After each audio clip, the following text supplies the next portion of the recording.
Welcome back. These are the sounds you'll be hearing if you're headed to Canalside this weekend. We're all about the Irish this morning as we learn about this weekend's Buffalo Irish Festival at Canalside. It is the 33rd year for the festival and the third year that the festival will be at Canalside. Today we welcome Kevin Townsell of the Irish Irish Festival here. Now, this is one of those great festivals that really gets you in touch with a whole different culture that is so prominent in Buffalo. Yeah, there's an awful lot of people in Buffalo claim Irish as the first heritage.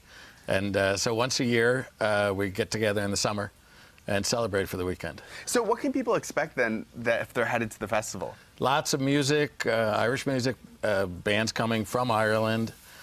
We've got lots of dancers that you've seen here. Shopping and shows and sing-alongs and kind of good fun.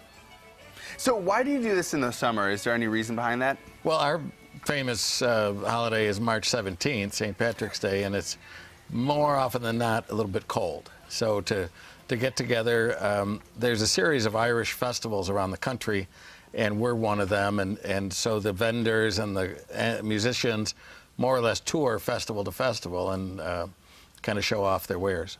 And what is the music like? Because that's such a huge part of the festival. Well, our festival is more of a traditional folk music, folk Irish music festival.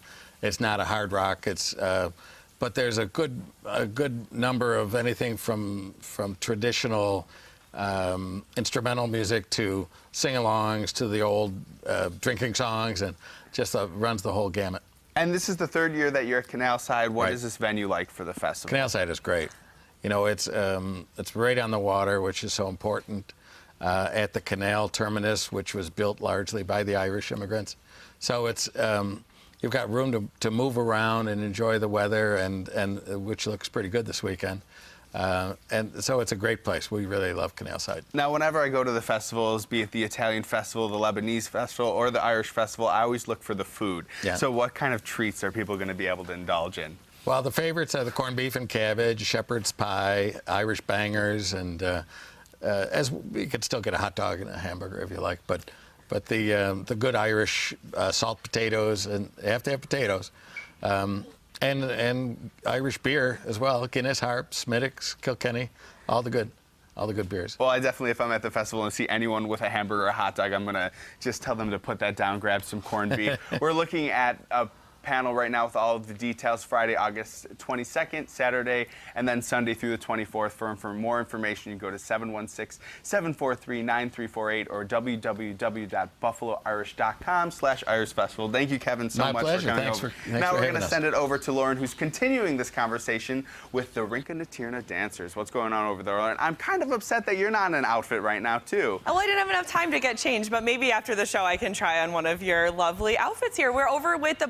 Rinka na Tíorna Irish dancers. Of course, it is the Buffalo Irish Festival coming up this weekend. Make sure you watch out for these lovely ladies. We have Mary Kay Hannigan joining us once again. Who do we have with us today?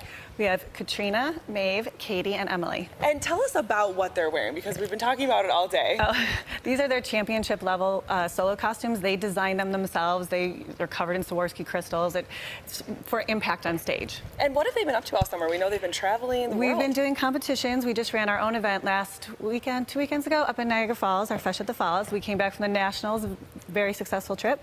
And now it's kind of like fun wind down time. We have the Irish Festival, which is a blast. We have the Elmwood Arts Festival. So it's fun time now. Very busy weekend for sure, ladies. You look absolutely great. They will be dancing for us in just a couple minutes. But how important is it for you to get out into the community in the warm months in the summer, like we were just hearing about? Well, it is Kevin? such a treat because we're used to like frigid weather in the month of March.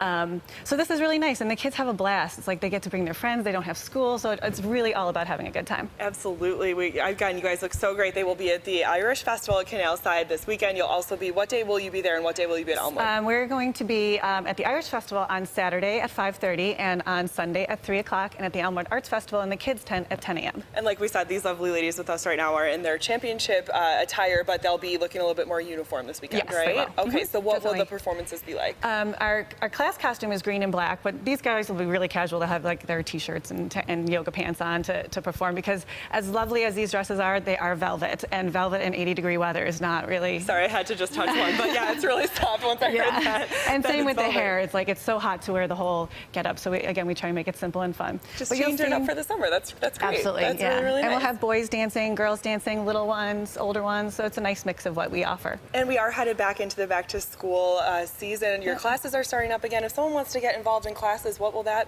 schedule be like? We offer classes throughout Western New York. We have locations in South Buffalo, Hamburg, Amherst, and East Aurora. We also have classes in Erie, Pennsylvania. So if they want any information, they can check us out on Facebook, on our website, or email me. And what do you think it takes to be a good Irish step dancer? I just think you have to be willing to have some fun, honestly. The hardest part is keeping your upper body, rigid and not moving. But once you get that Do it. down, it is really hard because everything you do, you move your hands. Even when I talk, I move my hands. So that's the hardest part, but it's really just about having fun. All right, very good. Anything anyone wants to add over here, what it takes to be a good Irish dancer? Stand straight and smile, right? And look good in your costume, which you Practice, all have practice. accomplished this morning. Practice. They'll be back to dance with us, give us a little sneak peek of their performance in just a little bit. These are the Rinka na Tierna Irish dancers. You can go to rinkanatierna.com if you want to learn a little bit more about that, and we will have a performance coming up later in the show.